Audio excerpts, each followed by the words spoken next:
ராஜாங்கம் ஊர் மக்களுடைய பேச்சு கட்டுப்பட்டு தமிழை தன் மருமகளாக ஏற்றுக்கிட்டு அங்கேருந்து எல்லாரும் ஆராத்தி எடுத்து வீட்டுக்கு அழைச்சிட்டு வராங்க.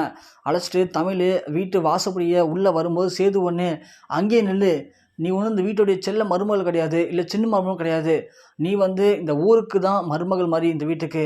ஆனால் எங்களை பொறுத்த வரைக்கும் நீ ஒரு வேலைக்காரி தான். ஒரு வேலைக்காரி எங்கே இருக்கணுமோ அங்கே தான் நீ இனிமேல் இருக்க.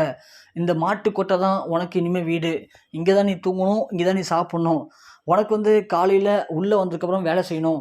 இந்த வேலை எல்லாத்தையுமே நீ தான் செய்யணும். செஞ்சு முடிச்சுட்டு யாராருக்கு என்னென்ன வேணுமோ எல்லாத்தையும் பண்ணி கொடுத்துட்டு திரும்ப நீ அதே மாட்டுக்கொட்டாயில் போயிட்டு ஒரு வேலைக்காரியாக நீ அங்கே தான் தூங்கணும், அங்கே தான் சாப்பிட்ணும்.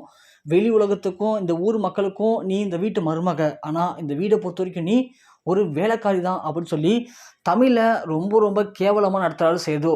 தமிழை வேறு யார் வேணாலும் கேவலமாக நடத்துனா கண்டிப்பாக தமிழால் அதை தாங்கிக்க முடியும்.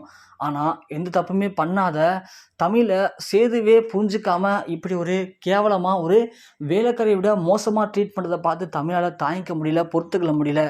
ஆனால் என்ன பண்ணுறது, தன் அப்பா இந்த குடும்பத்துக்குள்ளே தன்னை கொண்டு வரத்துக்காக சவுக்கால் அடிச்சுக்கிட்டு தன் உயிரையே பணைய வச்சு அவ்வளோ சித்திரவதை அனுபவித்து தான் உள்ளே கொண்டு வந்திருக்காரு.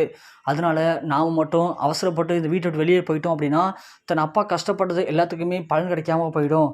கண்டிப்பாக இந்த குடும்பமும் சேதுவும் தன்னை புரிஞ்சுப்பாங்கன்னு சொல்லி தமிழ் அவங்க பண்ணக்கூடிய அனைத்து சித்திரவதையும் தாங்கிக்கிட்டு வேறு வழி இல்லாமல் அந்த வீட்டில் ஒரு வேலைக்காரை விட மோசமான ஒரு நபராக இருக்காங்க.